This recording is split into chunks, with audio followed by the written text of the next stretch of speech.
Magandang araw sa inyong lahat. Ngayon ay pag-aralan natin ang 1 Corinthians chapter 6 verse 11. I am one spirit with Him. Babasahin ko sa inyo ang talata. Sabi rito, sa 1 Corinthians chapter 6 verse 1, verse 6, 1 Corinthians chapter 6 verse 11. At ganyan ang mga ilan sa inyo. Ngunit nangahugasan na kayo, ngunit binanal na kayo, ngunit inaring ganap na kayo sa pangalan ng Panginoong Hesukristo at sa Espiritu ng ating Diyos. I am one spirit with Him. Ano ba ang kahulugan ng pagiging one spirit ng Panginoong Hesukristo? Pagiging isa ng Panginoong Hesukristo. Pag tiningnan natin ang karakter ng Panginoong Hesukristo, siya ay una, tagapagligtas. Pangalawa, priest siya. Siya ay priest, tagapamagitan natin. Pangatlo ay hari siya. Hari ang Panginoong Hesukristo.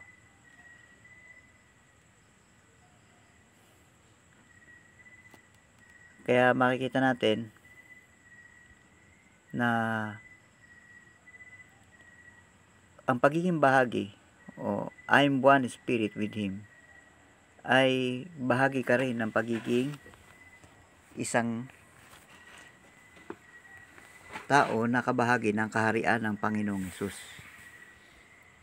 Ganon din naman, kung kabahagi ka ng Espiritu ng Panginoong Hesus, tagapamagitan ka rin dahil siya ay priest.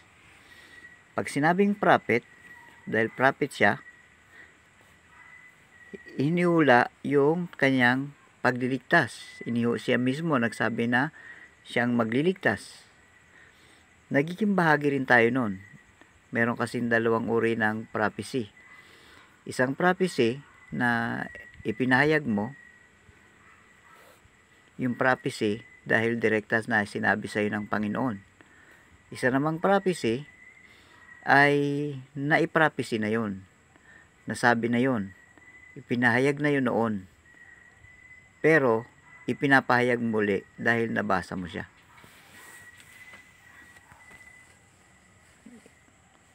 Ibig sabihin,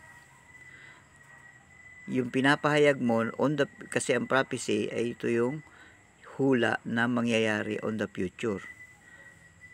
Kaya, kung ano man ang ipapahayag mo na hindi pa nangyayari, ay isang uri yun ng prophecy. Ang kaibahan lang natin, ang ating sinasabi ay yung mga nakasulat na. Okay. Itong ating pinag-aaralan ay pinamagatan na I am one spirit with Him. Sabi sa verse 11, at ganyan ang mga ilan sa inyo, ngunit nangahugasan na kayo, ngunit binanal na kayo, ngunit inaring ganap na kayo sa pangalan ng Panginoong Hesukristo at sa Espiritu ng ating Diyos. Ibig sabihin, bago dumating ang verse 11, merong mga bagay na binago ang Diyos sa buhay natin. Yan yung verse 11. Ngayon, tingnan natin. Doon sa inyo, maaaring may sinulat kayo dyan na patungkol sa kung ano ang inyong pagkaunawa doon sa talata. Tingnan natin itong talata sa pamamagitan ng ganitong kaisipan. Nakakakita tayo sa mga manggagawa ng mga produktong tapos na. Tayo sa harap ng Diyos ay tapos na at handa na para gamitin at maging bahagi ng kaharian ng Panginoong Hesus. Sapagkat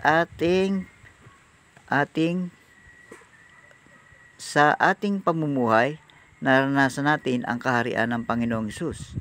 Sa John chapter 1 verse 12, tayo ay anak ng Diyos.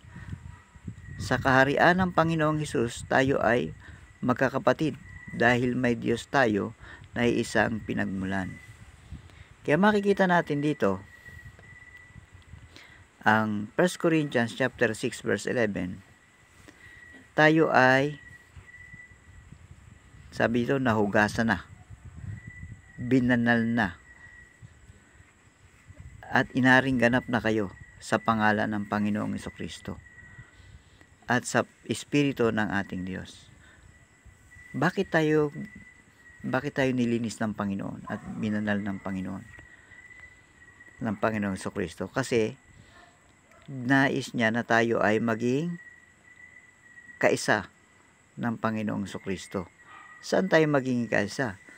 Sa kanyang kaharian, sa kanyang mga plano at sa kanyang naisin. Kaya makikita natin patungkol sa Diyos. Ano ang Diyos? Ang Diyos ay naghahari sa lahat. Naghahari ang Diyos sa lahat. Tayo na mga naniwala sa Panginoong Hesus, nararamdaman natin ang paghahari ng Diyos sa buhay natin. Ang tao ay bahagi ng kaharian ng Panginoong Hesus. Pwede bang makaiwas ang tao sa paghahari ng Panginoong Hesus? Yun. Hindi, siyempre. Hindi makakaiwas. Kaya may mga talata na nagsasabi na ang lahat ng dila ay magsasabi na si Jesus ay Panginoon, lahat ng tuhod ay luluhod sa harap ng Panginoong Hesus. Lahat ng tao ay kikilala sa Panginoong Hesus. Hindi makakaligtas ang tao sa kaharian ng Panginoong Hesus. Kaya nga ang tao ay bahagi ng kaharian ng Panginoong Hesus. At kung siya ay hindi pa talaga bahagi ng kaharian ng Panginoong Hesus, ay dapat ay maging bahagi siya. Pag sinabing hindi pa siya bahagi, ibig sabihin, kapag naghari ang Panginoong Hesus, dadalhin siya dun sa lugar na wala doon yung paghahari ng Panginoong Hesus. Yung tinatawag. Kasi, pag sinabing paghahari ng Panginoong Hesus, naandoon yung pag-ibig ng Panginoon. Huwag nating isipin na makakalabas ka sa paghahari ng Panginoong Hesus kasi ayaw mong magpasakop sa kaharian ng Diyos. Bakit? Yung impyerno kasi ang Diyos din ang may gawa. Dahil sa ayaw mong magpasakop sa Panginoong Hesus, dadalhin ka doon. Pero doon sa paghahari ng Diyos, doon sa lugar na yon, hindi pag-ibig ang nandun. Kundi ano ang naroon? Ang naroon ay galit ng Diyos. Naandun ka pa rin sa kaharian ng Diyos. Kaso, yung galit ng Diyos ang nararanasan mo. Judgment kasi yun. Katulad ng isang nakulong nahatulan siya ng ating bansa ng pagkakasala, nakagawa siya ng pagkakamali. Nakulong siya. Ibig sabihin ba, hindi na siya sakop ng ating batas, constitution? Sakop pa rin siya. Nasa loob pa rin siya ng ating bansa. Pero nakakulong lang siya. Hindi siya makaka-violate ng traffic violation, hindi siya makakagawa ng anumang krimen kasi nga nakakulong siya. Pero may mga pag kasi dito sa mundong ito, hindi pa rin kasi ito final judgment eh.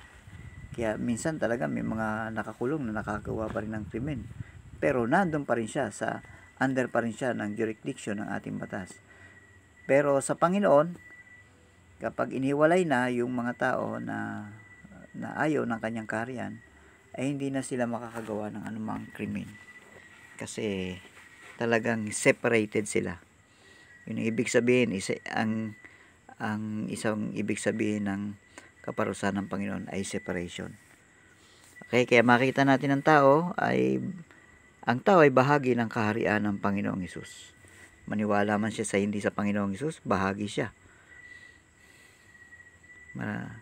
Kahit nung panahon ng Old Testament, yung mga unbeliever, ginagamit ng Panginoon. Mga hindi naniniwala sa Diyos. Isa nga natin dyan example, sila Nebuchadnezzar. Sila ay mga tao na hari ng ibang bansa na hindi naman kumikilala sa Diyos, pero ginamit ng Panginoon. Patungkol naman sa sarili, ako ay mamumuhay sa kaharian ng Panginoong Hesus. Yun. Dahil hindi naman tayo talaga makakaiwas sa kaharian ng Panginoong Hesus. Kaya ang isinulat ko, ako ay mamumuhay sa kaharian ng Panginoong Hesus. Susunod ako doon kung ano yung buhay na inilaan sa mga taong nananampalataya at nasa kaharian ng Panginoong Hesus. Ano yung I will, yung application, anong dapat gawin? Sabi, ang sinulat ko dito, ipapaalam ko rin sa iba na si Jesus, si Jesus Christ lang ang tagapagligtas. No, wala nang ibang tagapagligtas. Kaya yun yung sinulat ko kasi siya yung hari, siya yung tagapagligtas, siya din yung priest sa kasalukuyan, siya ang ating tagapamagitan. Pag sinabing tagapagligtas, on the future na prophecy, ay walang iba talaga na magliligtas on the future sa judgment, kundi ang Panginoong Hesus lang. Sa atin naman sama-sama, ano nakasulat dito? Ipapaunawa sa bawat isa na ang pagiging bahagi ng kaharian ng Panginoong Hesus ay bahagi rin sa pagpapatatag at pagpapalawak nito. Ayan. Yun ang sinulat ko para sa atin. Dahil tayo bahagi, tayo yung magiging bahagi rin ng pagpapatatag nito. Tayo yung nagbibigay ng testimony na tayo ay mga kabahagi ng kaharian ng Diyos. At dito ay kabahagi rin tayo sa pagpapalawak. Paano natin ito pinapalawak yung kaharian ng Diyos? Sa pag-share ng gospel. Kapag naunawaan nila at nakilala nila ang Panginoong Hesus bilang tagapagligtas, ililigtas sila ng Panginoong Hesus dahil sila ay sumampalataya. Kaya may mga taong hindi sumasampalataya dahil hindi lang nila talaga naunawaan na si Hesus ang tagapagligtas. Yan yung ating lesson ngayon. Pag-usap-usapan nyo yung ating mga naka-designated, yung ating mga reflection. Una, yung magawa kayo ng ano ba yung anong sariling idea nyo dun sa talata.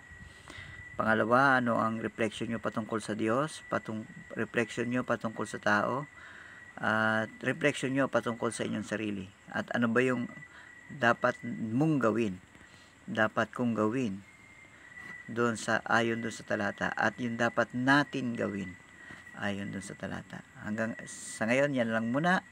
Magandang araw sa inyo.